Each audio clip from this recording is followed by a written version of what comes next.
Another question on the resurrection. Dear Dr. Craig, my question was regarding myth growth rates, and if you had ever considered the remarkable growth of myth around Alexander the Great in the lifetime of his contemporaries.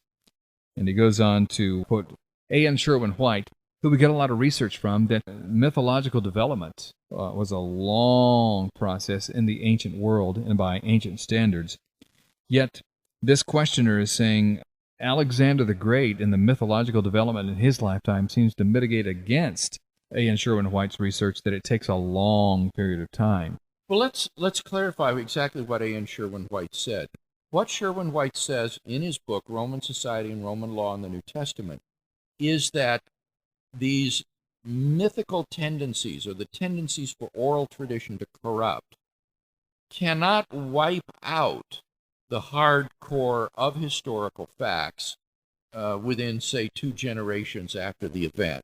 That you can still recover a historical core even within 2 generations despite these mythologizing tendencies. So he isn't denying that the tendencies are there and operative. On the contrary, he says the writings of Herodotus, for example, are just filled with legendary stories. They have all sorts of fabulous tales that Herodotus passes on, but nevertheless, he says Herodotus is still able to get at the facts about the war that he narrates and is still able to get back to the historical core. And I think the case of Alexander the Great is a wonderful illustration of this. The earliest biographies that we have of Alexander the Great come about 400 years after the death of Alexander, and yet historians still regard them as largely trustworthy accounts of Alexander's life. The fabulous legends about Alexander the Great don't begin to arise until after these 2 authors have written their biographies. What is interesting about this questioner here who wrote to you, Dr. Craig, is that he seems pretty convinced that there is no mythological development in the resurrection, between the resurrection event and when the documents about it went down in the New Testament. He seems convinced, doesn't seem to have become a Christian or embraced faith in Christ, but he does find it convincing that there was no room for mythological development between the resurrection, the life of Christ, and the resurrection and so on, and when the first documents went down. Well, again, I want to be careful about how we state this because I think it's been misunderstood.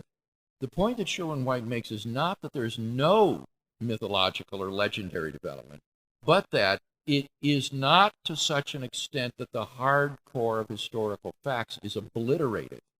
And that's why in my research, or my case for the resurrection, I focus on the historical core of these narratives, that a group of women, for example, discovered Jesus' tomb empty on the first day of the week after his crucifixion.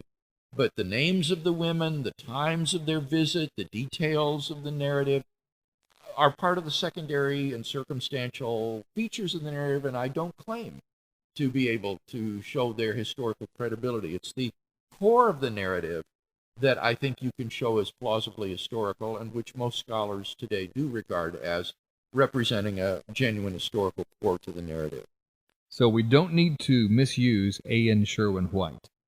And his name has come up in a lot of Christian apologetics books, in defense of the resurrection, defense of the New Testament, and so on. So we want to make sure that we not misuse his data. That's correct. And by the same token, to not offer facile criticisms of him, as I have also seen done on the internet, where, for example, it's pointed out the number of fanciful and legendary tales that Herodotus does pass on. A.N. Sherwin-White appeals to Herodotus as a case study for the rapidity with which these legendary tales accumulate. And he says what the tests show is that even 2 generations is too short a time span for these mythological tendencies to wipe out the hardcore of historical facts. And pointing to legends and fanciful tales in Herodotus does nothing to negate the point that Sherwin-White is making. Quite the contrary. Sherwin-White is saying, here is a very unreliable author who loves to narrate these mythological stories, loves to hand on these legendary tales, and yet, even with him, we're still able to reconstruct with confidence the historical core of what happened in the war that he relates.